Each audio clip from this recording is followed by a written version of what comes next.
परभणीमध्ये सूर्यनारायण दिवसेंदिवस तापताना आपल्याला दिसतोय आणि वाढत्या उन्हाचा प्रकोप त्याचबरोबर गरमीमुळे होणारी अंगाची लाहीलाही याच्यापुढे जनजीवन तर विस्कळीत झालंय. मात्र याचा सगळ्यात मोठा फटका जो आहे तो शेती पिकांना बसतोय. मी परभणीच्या अशाच एका केळीच्या बागेमध्ये आहे. आपण या ठिकाणी बघत असाल की उन्हामुळे अक्षरशः केळीच्या बागांमध्ये जे केळं लागलेले आहेत त्याचे अशा पद्धतीनं केळं जे आहे ते अक्षरशः जागेवरच काळी पडतात.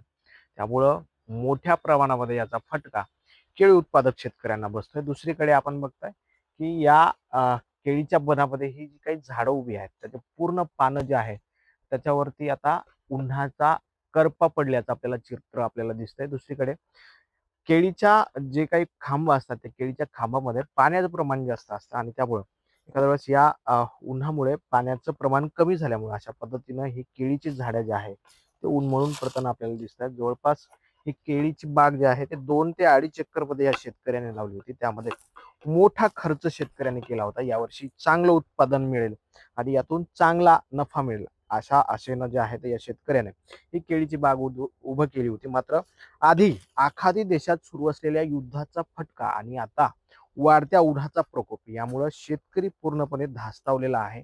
मोठा हजारोंचा खर्च करून ही केळीची बाग डोळ्यादेखत ही आता उद्ध्वस्त होताना शेतकऱ्याच्या डोळ्यामध्ये पाणी आहे आणि त्यामुळं अशा पद्धतीनं जे काही नुकसान होत आहे त्या नुकसानीचे सरकारनं पंचनामे करून शेतकऱ्यांना दिलासा द्यावा अशी मागणी या ठिकाणचे शेतकरी करू लागलेले आहेत.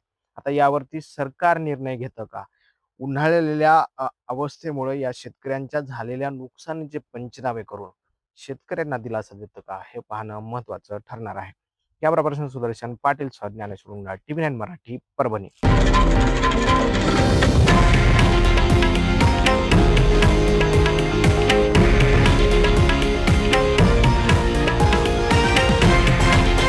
हे आहे देशातील नंबर 1 न्यूज नेटवर्क आणि आपण पाहत आहात TV9 मराठी, एकमेव.